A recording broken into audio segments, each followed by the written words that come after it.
Open your eyes. The fire is low. Someone is already awake. This is your whole world now. The air inside the shelter is thick with the smell of wood smoke, animal grease, and the warm, heavy scent of sleeping bodies.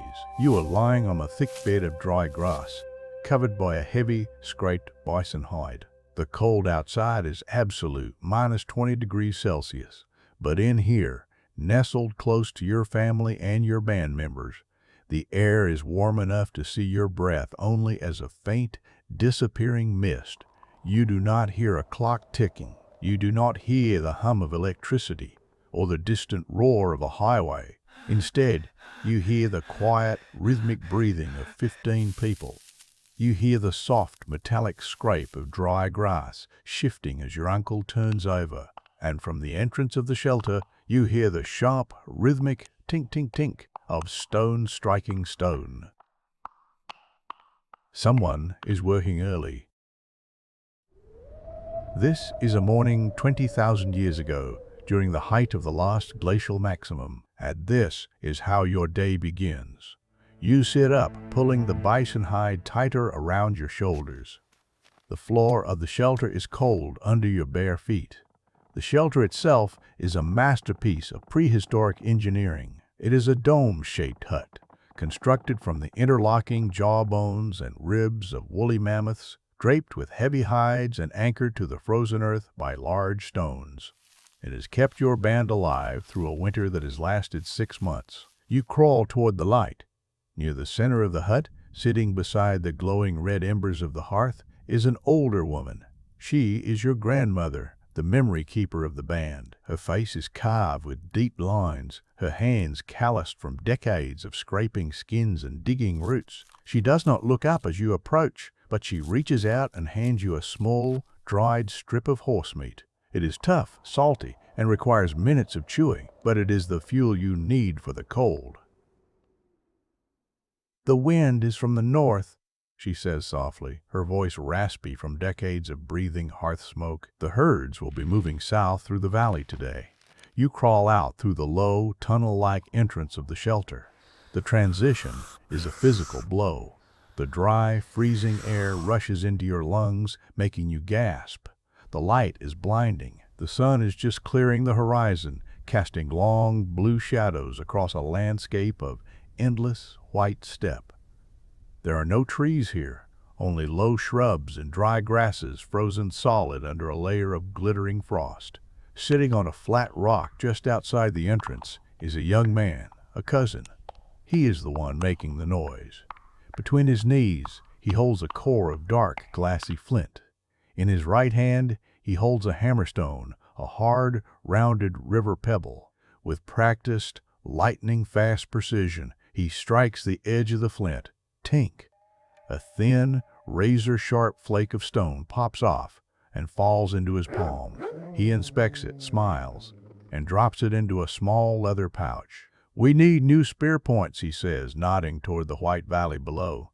"The hunters leave before the sun is high." You walk toward the edge of the camp. The camp consists of 3 mammoth bone huts clustered together in the lee of a massive limestone cliff. The cliff protects you from the howling Arctic winds that sweep down from the northern glaciers. A few lean, wolf-like dogs sleep near the entrances, their fur frosted with white. They lift their heads, sniff the air, and settle back down. They are not pets. They are partners. They watch the perimeter for cave lions and hyenas, and in return, they eat the scraps. You stop by a small hearth fire that is being revived. Another member of the band is kneeling in the dirt, blow starting a flame. He is not using matches. He holds a piece of dry wood with a small depression carved into it.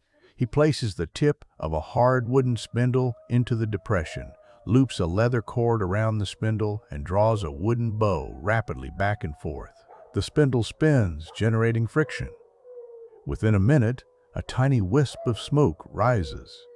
He carefully tips the glowing hot wood dust onto a nest of dry lichen and blows gently. His breath is slow, steady, and patient. The smoke thickens, then, flash! A bright, yellow tongue of fire licks the cold air. The smell of burning birch bark fills the camp. It is a small miracle, repeated every morning, and it is the only thing standing between your band and death. By now, the camp is fully awake. The children emerge from the huts, their faces smudged with soot, immediately running to the fire to warm their hands. There is no school, no schedule. Their education is the life of the camp. They watch the toolmaker. They listen to the grandmother. They learn to read the tracks of Arctic foxes in the snow. One of the older hunters walks over to you. He hands you a spear. It is a long shaft of fire-hardened pine, tipped with a beautifully flaked flint point, bound tightly with sinew and sealed with black birch bark tar. It feels balanced, heavy, and lethal in your hand. "We go to the river crossing," he says, pointing toward the valley floor where a thin ribbon of frozen water winds through the white steppe. "The mammoth tracks from yesterday are fresh. If we find a young one separated from the herd, we eat for a month." You nod.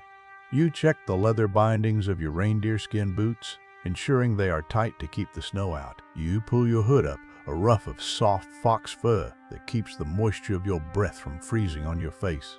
As you prepare to walk out of the camp, you look back at the 3 small huts against the massive cliff. This is your entire universe. These 15 people are your family, your co-workers, your government, and your insurance policy. If you break your leg today, they will carry you.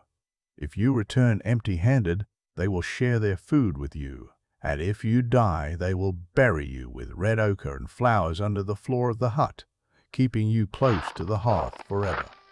There is no tomorrow to plan for, no bank account to fill, no career to build. There is only the valley, the wind, the herd, and the fire. You step out of the shadow of the cliff and into the blinding light of the steppe.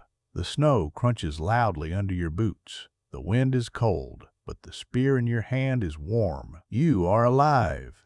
You wake up when your body is ready. The fire is low, but the sun is rising over a world that is completely, beautifully yours.